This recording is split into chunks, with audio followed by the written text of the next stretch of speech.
Nah, karena kajian hadisnya, Rijalul Hadis, kajiannya sangat-sangat objektif. Kita bicara langsung rijalnya, bicara sekarang orangnya. Kalau ada mana namanya dalam kitab apa, kalau nggak ada, ya nggak ada, jangan ngeyel, sudah selesai. Makanya sampai sekarang orang Balawi gak bisa bantah sekarang kajian Rijalul Hadis. Kenapa? Karena nama leluhur mereka yang begitu luar biasa diglorifikasi, ternyata tidak tercatat satupun dalam kitab-kitab hadis. Artinya orang ini tidak ada. Nanti saya terangkan secara kajian ilmiahnya.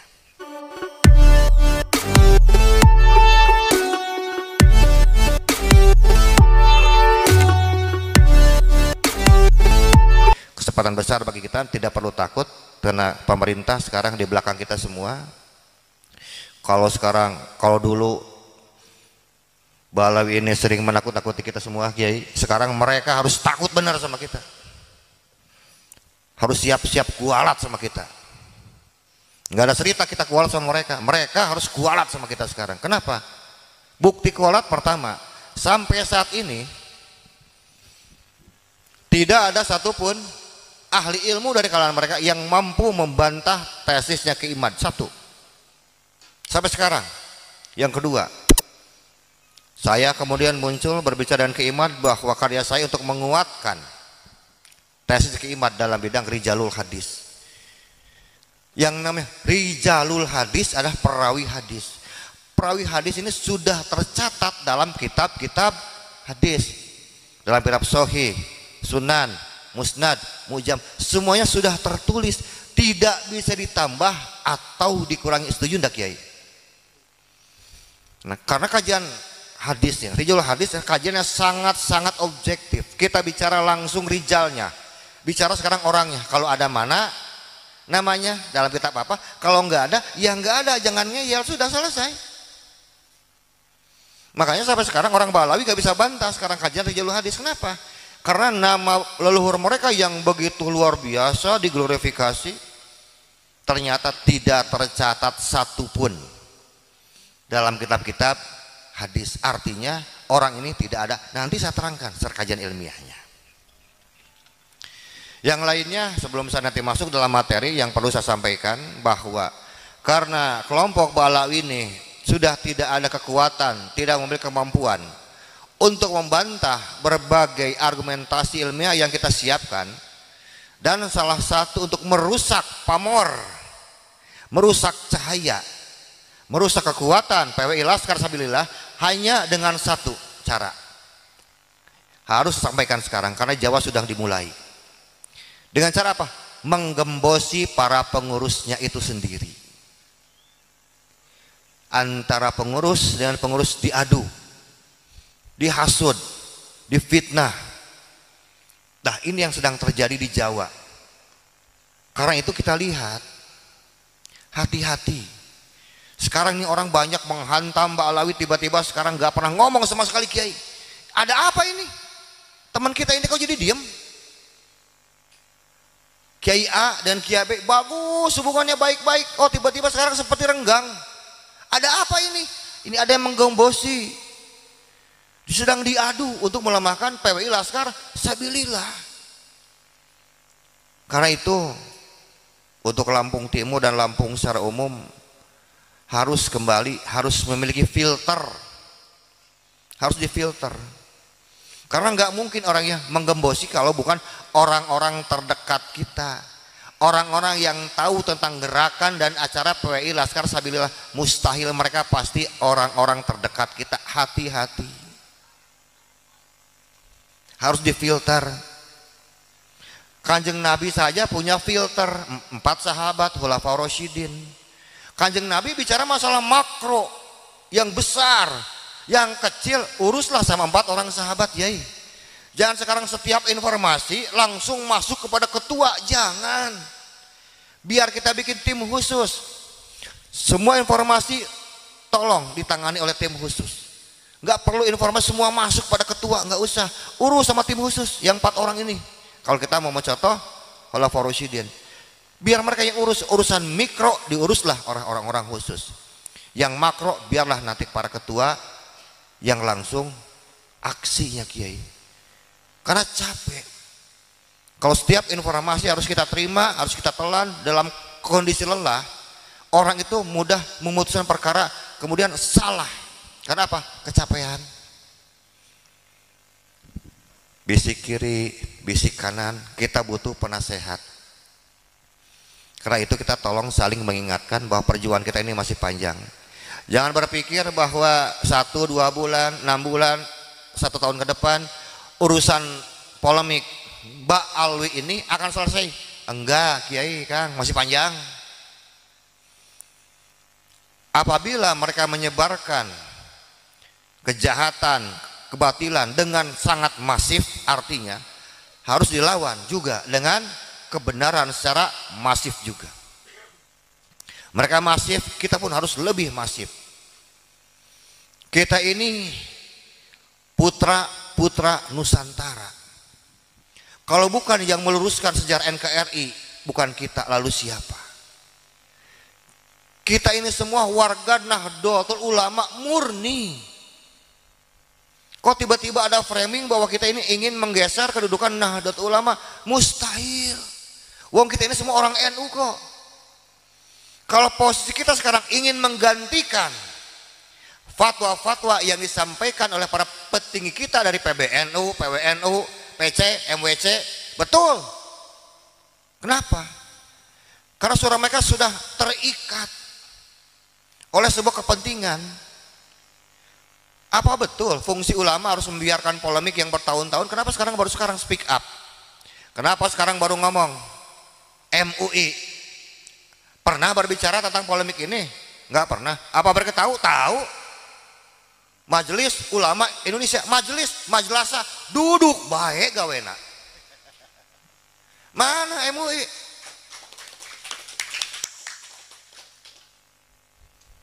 Urusan begini mah takut. Takut kelaparan. Biasa dapat setoran mungkin. Kita ini bergerak Nahdien movement dari akar rumput.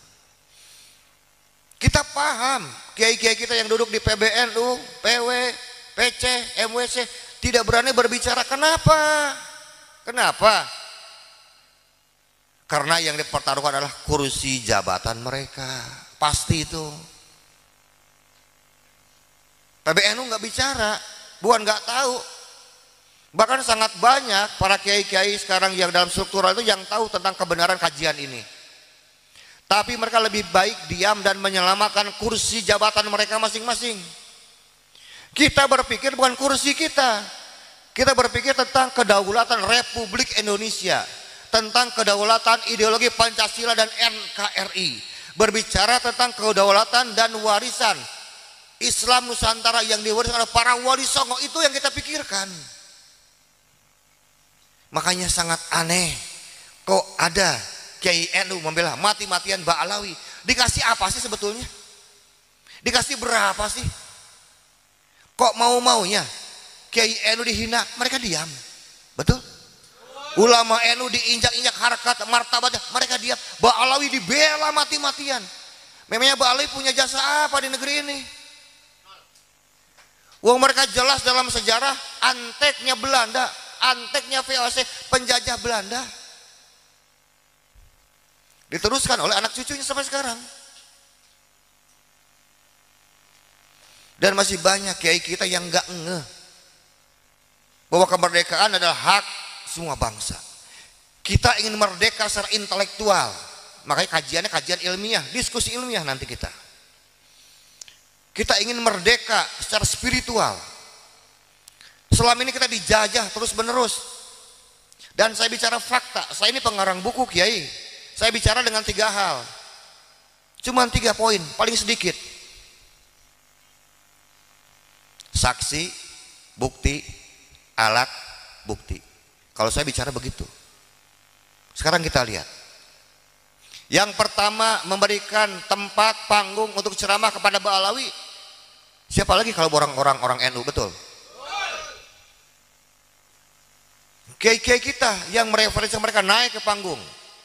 Kalau mereka mengadakan majelis sholawatan, majelis takliman, yang memenuhi majelis mereka apakah sekarang orang mana? Orang Muhammadiyah? Bukan, orang NU, betul? Semua orang-orang NU yang mengangkat derajat, harakat, martabat mereka. Yang suka ngisiin kenceleng itu siapa? Orang NU semua. Yang diminta sekarang kambingnya, sapinya, itu siapa? Orang NU juga. Termasuk istrinya diembat juga itu. Orang NU juga itu. Dan kita masih saja enggak ngeh tentang kejahatan yang terorganisir yang mereka bentuk selama ini. Ini kesalahan para kiai-kiai kita. Jadi mohon dimaafkan kesalahan kiai-kiai kita yang hanya mengandalkan zon. Husnuzon bila hujah fahuwa batil. Berbaik sangka tanpa hujah, tanpa data otentik, tanpa bukti yang tertulis, semuanya batil.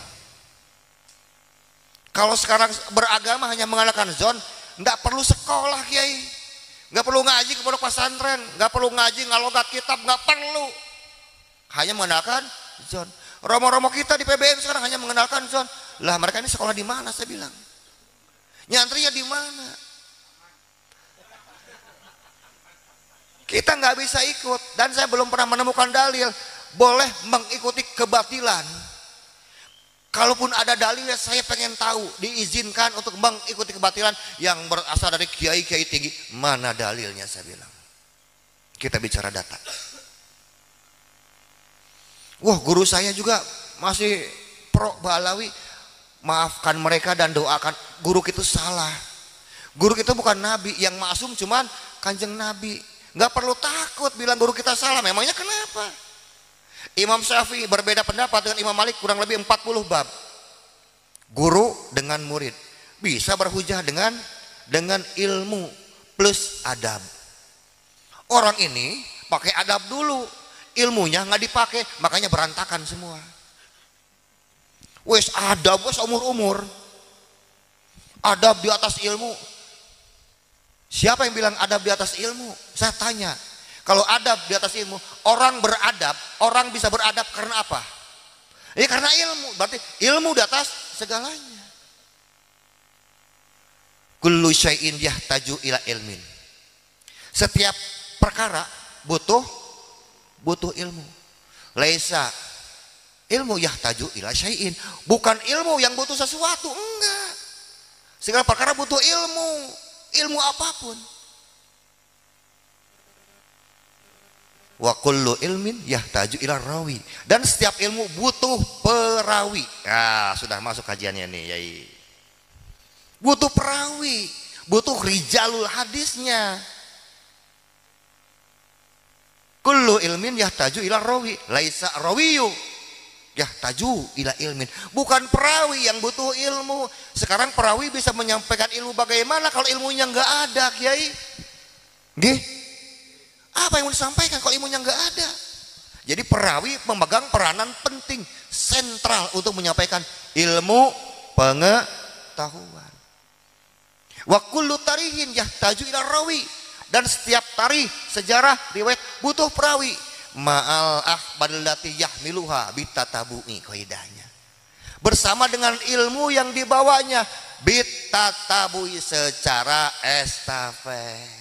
Secara estafet. Apa nama estafet? Tidak terpotong-potong alias bersambung terus menerus, bersambung dari zaman ke zaman, namanya estafet. Ini data ilmiah. Makanya Kanjeng Nabi kan pernah bilang kepada sahabat Anas bin Malik, wa qala nabiyyu sallallahu alaihi wasallam qaidu ilma bil kitab. Ikatlah ilmu dengan catatan. Coba lihat. Ikatlah ilmu dengan catatan. Jadi mengikat ilmu dengan catatan bukan hanya bentuk kepatuhan atau ketaatan sahabat kepada sunnah Nabi. Bukan itu saja. Tapi Nabi ingin bahwa ada bukti otentik, ada bukti yang tertulis untuk generasi selanjutnya. Makanya ikat ilmu dengan catatan. Inilah salah satu dalilnya. Kenapa kitab sejaman harus ada? Ya ini dalilnya. Dan ada beberapa redaksi yang mendekati hadis masyhur Kiai. Makanya mana kitab sejaman? Lah ini hadisnya ada kok. Bukti sejaman itu bisa dengan bentuk tulisan, prasasti, hieroglif, apapun yang bisa diberikan bukti secara nyata. Namanya kitab sejaman. Nabi mengajarkan bentuk keilmiahan. Jadi agama Islam sangat ilmiah. Nah sekarang kita bedah. Contoh tadi Anas bin Malik, dia sebagai saksi apa? Saksi hidup atas keberadaan Kanjeng Nabi Muhammad SAW. Dan bukti nyata bahwa beliau ini meriwayatkan sebuah hadis karena disebutkan namanya menjadi bukti. Lalu alat buktinya mana? Alat buktinya wa qala nabiyyu sallallahu alaihi wasallam khairu ilmu bil kitab. Ikatan ilmu dengan kitab. Redaksi hadis itu menjadi alat bukti. Jadi perawi rijalul hadis itu menjadi saksi, ya bukti dan alat bukti. Harus memenuhi 3 unsur. Kalau tidak ada, bohong ini. Ayo kita coba sekarang kita cek. Contoh, kita mengenal Imam Malik, gurunya Imam Syafi'i. Salah satu salah satu silsilah hadisnya beliau, Imam Malik bin Anas an Imam Syihab Az-Zuhri an Nafi Maula Ibnu Umar an Ibnu Umar an Umar bin Khattab an Nabi Muhammad sallallahu alaihi wasallam. Bit tatabu'i yai. Silsilahnya nyambung semua. Imam Malik gurunya Syihab Az-Zuhri. Imam Az-Zuhri muridnya An-Nafi Ibnu Umar. Nafi Ibnu Umar muridnya Ibnu Umar. Ibnu Umar muridnya Umar bin Khattab. Umar bin Khattab muridnya Kanjeng Nabi Muhammad SAW. Dari Nabi Muhammad pada Imam Malik ada 5 tobakoh, ada 5 tingkatan. Harus ada yang namanya tobakoh tingkatan. Yang meriwayatkan sahabat itu adalah tobakoh pertama, tingkatan pertama. Contoh yang lain, seperti Imam Syafi'i punya murid Rabi bin Sulaiman dan Al-Muzani. Betul Kiai? Ini adalah artinya tobakoh pertama di zaman Imam Syafi'i. Murid Imam Syafi'i ini yang meriwayatkan kaul-kaulnya Imam Syafi'i. Kita ringkas sekarang. Yang namanya Ahmad bin Isa. Ada 2 Ahmad bin Isa itu. Ada Ahmad bin Isa Al-Basri yang dianggap sebagai leluhurnya Ba'alawi, dan ada Ahmad bin Isa Al-Baghdadi. Ahmad bin Isa Al-Basri wafat 345 Hijriah. Ahmad bin Isa Al-Baghdadi wafat 350 Hijriah. Cuma 5 tahun bedanya. Makanya Kaibat itu rujukannya apa? Kepada Ahmad bin Isa Al-Baghdadi yang punya putra 3, Muhammad, Ali, Husain. Cocok dengan saya karena ini orang Baghdad. Dia bukan ulama, makanya Ahmad bin Isa Al-Baghdadi disebut juga dengan Ahmad bin Isa An-Nafat, Ahmad Al-Abah. Beliau adalah seorang pengusaha minyak, kaya raya. Dan beliau bermadzhab Syiah, kalau tidak Syiah Imamiyah, Syiah Ja'fariyah. Dan keluarganya dari semenjak dulu abad ke-4, makamnya sekarang itu di Wadi Salam, daerah Najaf, Irak, sampai sekarang membiayai keluarganya. Dari mulai beliau sampai sekarang masih ada keturunannya membiayai acara festival Karbala. Sampai saat ini masih ada keluarganya. Itu yang asli.